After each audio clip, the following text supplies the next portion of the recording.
अस्सलाम वालेकुम दोस्तों, मेरा नाम है अली। मेरे साथ हमेशा की तरह मौजूद है दाऊद और आप देख रहे हैं क्रिकेट लवर अली शो, क्योंकि इसको देखना तो बनता है। आज आपके साथ लेकर आ रहे हैं जी टॉप 5 क्रिकेट न्यूज और बड़ी जबरदस्त किस्म की खबरें लेकर आ रहे हैं सामने।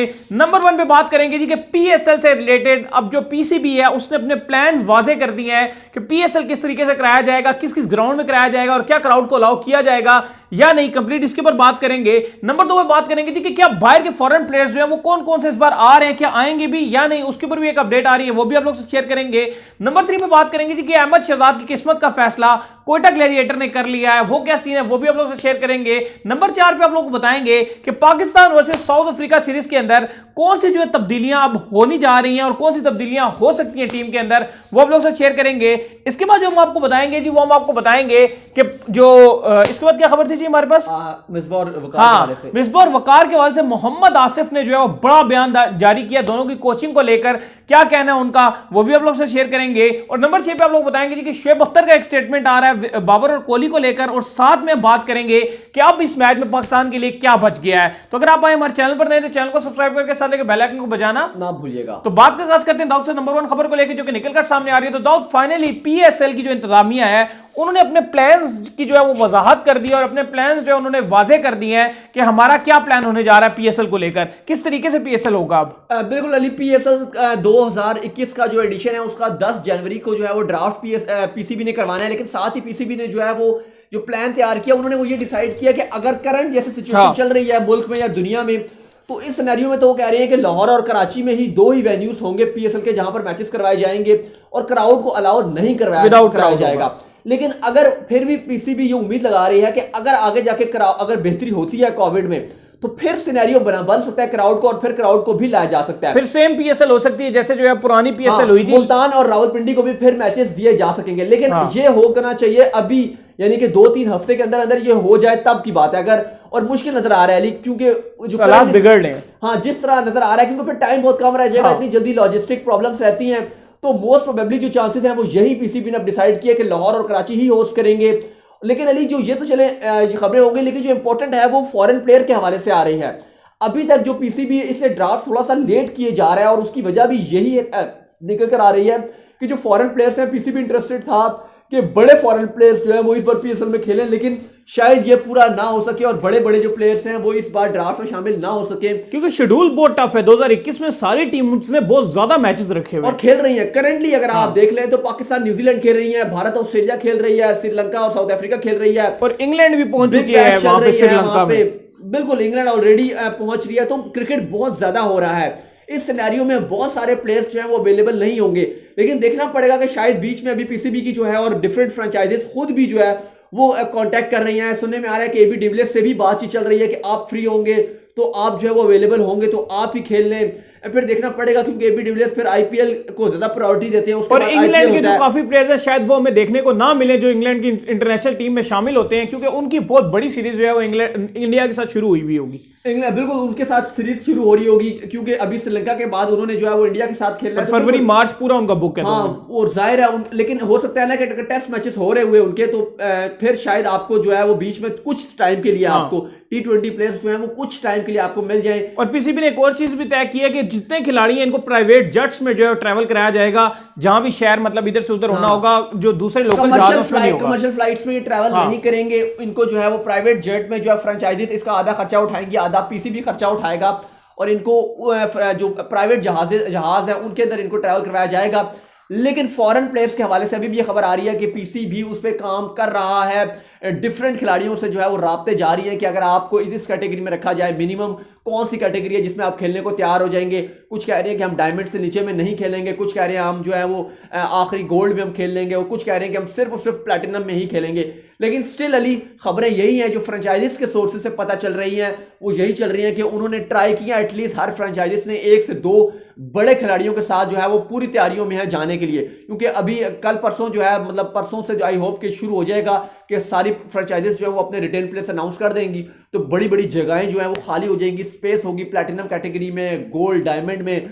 डायमंड में, तो आई होप कि फिर वो उसको फिल करेंगे अच्छे खिलाड़ियों से। सही है। इसके बाद आओ जो खबर निकल कर सामने आ रही है वो पी है उसके हवाले से आ रही है, अहमद शहजाद के हवाले से। पीएसएल 2021 के हवाले से खबर है कि अहमद शहजाद को कोयटा ग्लैडिएटर ने रिलीज करने की तैयारी पकड़ ली और बस अब ये इनका जो है रिश्ता खत्म हो रहा है। पहले जो फखर जमान को लाहौर कलंदर ने रिलीज कर दिया और फखर ने अनाउंस कर दिया, फिर कल खबर आ रही थी कि हसन के हवाले से कि ज़ल्मी उनको इंटरेस्टेड नहीं है और जब ज़ल्मी अनाउंस करेगा अपने रिटेन प्लेयर्स तो उसमें शायद हसन ना हो, ये खबरें आ रही थी। अभी तक इतनी कंफर्मेशन नहीं थी, लेकिन अभी जो आज खबर आ गई है वो कोयटा के कैंप से आ गई है।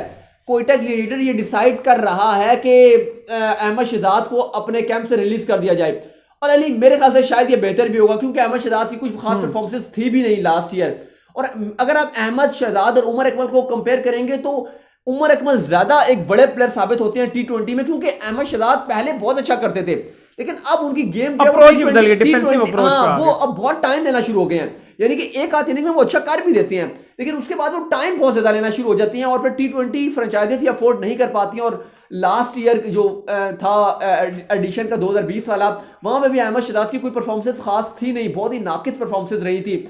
स्ट्राइक रेट उनका बिल्कुल बिलो जा रहा था और जिस वजह से कोयटा को सफर करना पड़ा था और इवन उन्होंने कुछ मैचेस में उनको बाहर भी बिठा के रखा था अहमद शहजाद को।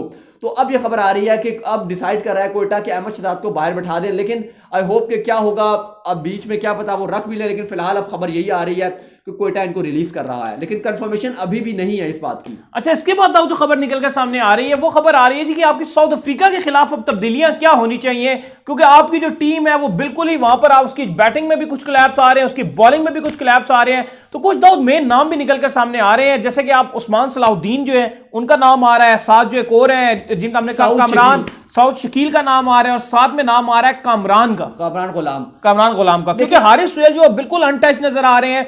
इनकी जगह पे बेस्ट रिप्लेसमेंट हो सकती है, लेकिन मेरे ख्याल में तो ये उठा के असद शफीक को ही डालेंगे। असद शफीक भी वापस आएंगे, वो तो उन्हें डालना ही डालना है वापस। ये नए लड़कों को कहां चांस देती हैं, जो डिजर्विंग होते हैं उनको तो नहीं देते। देखें अली, अब आपके शान मसूद बुरी तरह एक्सपोज हुए, सबसे ज्यादा जो एक्सपोज हुए वो शान मसूद हुए आपके, जिनका अगर आप स्कोर देखेंगे न्यूजीलैंड सीरीज में जो 3 इनिंग्स में आपको शाहीन शाह अफरीदी और नसीम शाह के ज्यादा रन नजर आएंगे एज कंपेयर्ड शान मसूद के। उन्होंने सबसे ज्यादा आपको लेट डाउन किया, लेकिन आपको फिर भी जो आपके डोमेस्टिक के जो रियल परफॉर्मर हैं जैसे सऊद शकील हैं, सऊद शकील की कायद-ए-आज़म ट्रॉफी के लगातार वो सीजन में रन बना रहा है, लगातार उसकी परफॉर्मेंसेस जारी हैं, उसको आपको चांस देना पड़ेगा। कामरान गुलाम ने जिसने 38 साल कायद-ए-आज़म ट्रॉफी की हिस्ट्री तोड़ दिया है, हिस्ट्री क्रिएट कर दिया, तमाम रिकॉर्ड्स तोड़ दिए उसने, इस बार 1200 से ज्यादा रन बना के उसको अब जगह बन रही है कि आप उसको टेस्ट क्रिकेट में चांस दें, टेस्ट क्रिकेट को रिस्पेक्ट दें थोड़ी सी। जो रन बना रहे हैं बिल्कुल इज्जत दो टेस्ट क्रिकेट को, जो एक्चुअली में रन बना रहे हैं आपकी डोमेस्टिक में कायद-ए-आज़म ट्रॉफी में, उनको लेकर आए। आपकी गेंदबाजी अली सबसे ज्यादा जो इंपॉर्टेंट है वो आपके गेंदबाज, आपको वो प्रॉपर गेंदबाजों को चांस देना पड़ेगा। हसन के हवाले से तो हम आपको बता चुके हैं कि वो स्क्वाड में आ रहे हैं, लेकिन ताबिश खान को अब आपको जगह देनी पड़ेगी। जितनी उसने बॉलिंग में जोर लगाया है, बेचारा 10 साल से गेंदबाजी कर रहा है, शानदार बॉलिंग कर रहा है, रिकॉर्ड्स तोड़ा है, दोनों तरफ गेंद हिल रहा है, उसकी पेस 140 प्लस गेंद करता है, एवरेज अगर आप देखें उसकी 144, 145, 140 प्लस तो वो बॉल डालता ही डालता है। उसकी जगह बन रही है। अब्बास को अब आराम करा दीजिए, अब बिठा दे थोड़ा, उसको आराम करा दे। अब्बास को हमने देख लिया है यार, लोग कहते हैं वो इतनी अच्छी बॉलिंग कर रहा है, देखें वो एशियन कंडीशंस में जरूर अच्छी करता है, लेकिन आपको सीना कंट्रीज के लिए भी बॉलर तैयार करने हैं, और अगर आपने तैयार करने हैं तो उससे पहले आप उनको घर में भी चांस दो। जैसे ताबिश है, उसकी पाकिस्तान में अच्छी बॉलिंग है, अगर उसको पता है वो विकेट कैसी नहीं, अब तो ताबिश का चांस बनता है। उनको कहा भी है, जो उनके लोकल कोच है उन्होंने ये कहा कि उनको रेस्ट भी करवाया गया, उनको साउथ अफ्रीका के खिलाफ चांस मिल रहा है। अब ये देखना होगा कि ये क्या सिर्फ वो लड्डू था, मीठा या क्या चक्कर था। वो खाली जो है वो कहते हैं लॉलीपॉप देने वाली बात है, क्योंकि उन्हें पता है कि थोड़ा हाइप बन रही है, 600 विकेट्स कर जाता वो, मीडिया में हाइप बन रही है, तो थोड़ा सा जो है उनको लॉलीपॉप देने वाली बात है। लेकिन हम आवाज उठाएंगे और हम आवाज उठाते रहेंगे, क्रिकेट फैंस आवाज उठाते रहेंगे, और इंशाल्लाह जो डिजर्विंग प्लेयर है उनको जगह देनी पड़ेगी, क्योंकि आपकी करंटली बॉलिंग तो कुछ भी नहीं कर रही है। नसीम शाह 17 साल का, आपने उसको पहले चांस दे दिया। ताबिश खान जो डिजर्व करता था उसको आपने चांस नहीं दिया। नसीम की परफॉर्मेंसेस देख लें, उसकी पेस भी गिरता जा रहा है, फिटनेस उसकी वो नजर नहीं आ रही, वो बॉलर नजर ही नहीं आ रहा कि वो टेस्ट वाला जो अब रियल आप उस जिसे कहेंगे वो उस तरह की गेंदबाजी करे, क्योंकि वो एकदम जो पहले स्पेल के बाद उसकी एकदम पेस गिरना शुरू हो जाती है, फिर पूरा दिन उसकी बॉल 140 पर टच नहीं कर रही होती, मुश्किल 1 से 2 गेंदें वो 140 पर टच करता है। और यही वो बॉलर था जो डोमेस्टिक में 150 बॉल करता था। इसको जो हम लेकर आए थे, टीम में रखा था, पाकिस्तान टीम ने चांस दिया था, ये 150 की बॉल करता था, अब ये मुश्किल 140 की बॉल डाल के देता है। तो इस सिनेरियो में तो आप इनके साथ नहीं जा सकते। अच्छा, इसके बाद दाऊद जो खबर आ रही है, जैसे आपने सिलेक्शन का कहा, तो इसी से रिलेटेड खबर आ रही है मोहम्मद आसिफ, जिनको पूरी दुनिया जो है बड़ा शानदार बॉलर मानती है, उनका स्टेटमेंट आया मिसबाहुल हक और यूनुस खान को लेके। उन्होंने कहा विद ऑल ड्यू रिस्पेक्ट, हाँ उनको लेके विद ऑल ड्यू रिस्पेक्ट मैं ये कहना चाहूंगा कि यार ये लोग अपने टाइम में तो बड़े अच्छे, जैसे वकार यूनुस का बॉलर बड़े अच्छे थे, मिसबाहुल हक अपने दौर में बैट्समैन बड़े अच्छे थे, इन दोनों की जो हाँ इन दोनों की जो था मामला, उसमें कुछ ऐसा मसला नहीं है, लेकिन कोचिंग इन दोनों को नहीं आती। बिल्कुल ठीक कहा उन्होंने। अगर आप वकार की बात करेंगे तो अपने दौर में विद द बॉल वो लेजेंड रहे थे, लेकिन जब से उन्होंने अपनी सेकंड इनिंग स्टार्ट की उनके साथ एटीट्यूड प्रॉब्लम आ गया। उन्होंने अब्दुल रज़ाक का कैरियर एंड कर दिया, शाहिद खान आफरीदी के साथ बार बार झगड़े में इन्वॉल्व, बार बार रिपोर्ट्स देते हैं कि इनकी कप्तानी ठीक नहीं है, इन्होंने ये नहीं किया। देखें, एक सबसे इंसान सबसे बेहतर वो होता है जो सामने भी वो हो और पीछे भी हो। वकार यूनुस का सबसे बड़ा मसला यह है कि वो सामने कुछ और होते हैं और जो रिपोर्ट्स देते हैं वो कुछ और देते हैं। पीसीबी को रिपोर्ट्स देते हैं जी कि ये इनकी कप्तानी ठीक नहीं है, और वो जान के एक कॉपी सामने मीडिया में भी आके बयानबाजी कर जाते हैं। मोहम्मद आमिर के कैरियर में भी उन्होंने यही किया, उस बेचारे का भी कैरियर एंड कर दिया। अब्दुल रज़ाक का कैरियर एंड करने में सबसे बड़ा रोल जो है वो इन दोनों ही का था। वकार कोच थे और मिसबाहुल हक साहब कप्तान थे, इन दोनों का अहम रोल रहा कि अब रज़ाक का कैरियर एंड कर दिया। इसके बाद बात की जाए तो शाहिद खान आफरीदी के साथ क्या किया, उमर अकमल और अहमद शहजाद, दोनों अगर आप बात करें 2010-2011 तक दोनों ठीक जा रहे थे। उसके बाद से जो प्रॉब्लम आना शुरू हुई 2011 के बाद 12 के बाद कि इनकी एटीट्यूड प्रॉब्लम आना शुरू हो गई, और फिर डिसिप्लिनरी एक्शन क्या क्या, और उसके बाद आपने उनको डील ही नहीं किया। हाँ। इवन इतने उनका इश्यूज बना शुरू हो गया कि अब वो बैड वॉइस के नाम से मशहूर हो गए पाकिस्तान टीम में, और अब उनको कोई भी ना फैन पसंद करता है और ना कोई भी उनको पसंद नहीं करता। लेकिन एक्चुअली जो बुनियाद रखी थी, जिन्होंने उनकी बैड इमेज क्रिएट की थी, वो यही वकार साहब थे। तो इन दोनों को बिल्कुल वो ठीक कह रहे हैं कि इन दोनों को कोचिंग से की अलिफ से बे नहीं आती, ना एक्सपीरियंस था। मिसबाह को तो कोचिंग भी उन्होंने नहीं की। वकार है तो फिर पाकिस्तान ने पॉलिटिक्स की है, उनको काफी ज्यादा आता है, क्रिकेट में घुसे रहते हैं, पॉलिटिक्स करते हैं, फिर आते हैं, फिर जाते हैं, कोर्स भी उन्होंने किए हुए हैं। मिसबाह ने तो कुछ भी नहीं किया, वरना उनको प्रैक्टिस है, बस डायरेक्ट उनको पाकिस्तान टीम का कोच लगा दिया ना। पहले आपको चाहिए था कोई अंडर-19 टीम का लगा देते, कोई डोमेस्टिक का लगा देते। मिसबाह ने साफ मना कर दिया था कि भाई मैं वहां कोचिंग नहीं करूंगा। बिल्कुल। अच्छा दाऊद, इसके बाद जो खबर निकलकर सामने आ रही है वो खबर आपकी टीम के हवाले से आ रही है कि कल आपकी टीम क्या करने जा रही है भाई? कल आपकी टीम जो है वो कुछ खास करने जा नहीं रही, क्योंकि आपकी बॉलिंग हो गई है एक्सपोज। सीधी सी बात है, अब बात से हमें उम्मीदें हैं नहीं। न्यूजीलैंड ऑस्ट्रेलिया में मिसबाह और वकार को है कि वो पता नहीं क्या करके दे देंगे। 283 न्यूजीलैंड ऑलरेडी बना चुका है, और विलियमसन जब अगर आप उनकी लास्ट 23 इनिंग्स देखेंगे इन न्यूजीलैंड जो उन्होंने खेली है, न्यूजीलैंड एक भी मैच इन न्यूजीलैंड नहीं हारा। ऐसा ही है। विलियमसन लास्ट 23 इनिंग में जिस तरह की उन्होंने बैटिंग किया है, एक भी मैच न्यूजीलैंड में हारने नहीं दिया। लास्ट 3 अगर उनके टेस्ट मैचेस देखेंगे तो 250 है, वेस्ट इंडीज के अगेंस्ट मारा है, 2 सेंचुरियां पाकिस्तान के अगेंस्ट मार चुके हैं। विलियमसन ऑलरेडी सेंचुरी मार चुके हैं। तो विलियमसन तो जब मारते हैं सेंचुरी तो न्यूजीलैंड कभी वो मैच हारा है नहीं। तो आपकी जीत के ख्वाब तो खत्म हो ही चुके हैं। अब आप बात कर लें कि क्या आप ड्रॉ कर सकते हैं, तो हाँ बिल्कुल, पाकिस्तान के पास उम्मीद है कि अभी भी अगर अटैकिंग अप्रोच रखेगा, न्यूजीलैंड पे काबू रखे कि हमने इसको आउट कर रहे हैं, अभी भी आप ढीले ना हो जाए। देखिए अली, अभी जो पाकिस्तान की अप्रोच नजर आ रही है, 215 न्यूजीलैंड बोर्ड पे मार चुका है, रिजवान कप्तान है, और बाकी जो हमारी बॉलिंग की जो अप्रोच नजर आ रही है वो ये आ रही है कि उन्होंने कर दिया अपने हैंड्स अप। ऐसा ही है। वो कह रहे हैं कि आपने जितना रन बनाना है आप बना लो, विलियमसन जब थक जाएंगे तो अपनी खुद विकेट दे दे, हम गए हैं थक, तो हम रहे कुछ भी नहीं रहे। तो ये जब आपकी अप्रोच होगी तो आप इस तरह से टीम को कभी नहीं उठा सकते। आपको अभी भी उनको रन देने में स्ट्रगल देनी चाहिए, क्योंकि अभी मैं देख रहा था आज सुबह का आखिरी का सेशन था, आप ढीले हो गए थे। आपने कहा था आप रन इजीली बनाओ, वो इजीली रन बना रहे थे, आपने अटैकिंग छोड़ दिया था, सिंगल वो इजीली बना रहे थे, फील्डिंग आपकी ढीली हुए थे, फील्डर सो गए थे, फील्डर थक गए थे कि बस अब हम थक गए हैं, ये जीतने की पोजीशन में आ गए हैं, इन्होंने जितना रन बनाना है इनको बनाने दो।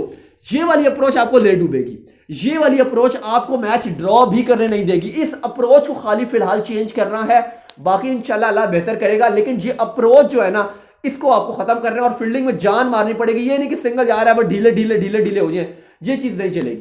अच्छा, इसके बाद फाइनल खबर जो आ रही है जी, वो शुएब अख्तर के हवाले से खबर निकलकर सामने आ रही है। वो क्या खबर है जी शुएब अख्तर की? शुएब अख्तर के हवाले से शुएब अख्तर से पूछा गया कि करंट एरा में आपका बेहतरीन आप कहेंगे तीनों फॉर्मेट का कौन प्लेयर है, तो उन्होंने कहा विराट कोहली और बाबर आजम। इसके अलावा भी वो शुगर लगा रहे हैं। उनसे पूछा गया शादी के हवाले से, तो उन्होंने कहा कि बाकी मैं पंगे लेता हूँ, लेकिन मैं क्या कह रहे थे वो इतना बड़ा पंगा नहीं मैं लेता, इतना बड़ा पंगा नहीं मैं ले सकता। और उसके बाद जो विलियमसन का भी पूछा गया कि उनके बारे में कुछ बताया, तो कहते हैं पुरानी फिल्मों का शरीफ हीरो है ये। शरीफ हीरो है, बिल्कुल। तो उम्मीद करते हैं कि आज का हमारा शो आपको आएगा पसंद। अगर आप पसंद वीडियो को लाइक कीजिए, चैनल को सब्सक्राइब कीजिए, साथ लगे बेल आइकन को बजाइए, दौड़ को फॉलो कीजिए इंस्टाग्राम में बताओ पूछ दे रजिस्टर में फॉलो कर दें, वहाँ पे मैं मौजूद हूँ दाऊद क्रिकेट के नाम से। मुझे फॉलो करें, मैं मौजूद क्रिकेट ऑफिशियल के नाम से। सेकंड चैनल यूनिक फैक्ट्स को सब्सक्राइब करना मत भूलिएगा। फिर आप उसमें देखिए नेक्स्ट अच्छी वीडियो में, तब तक के लिए अल्लाह हाफिज़।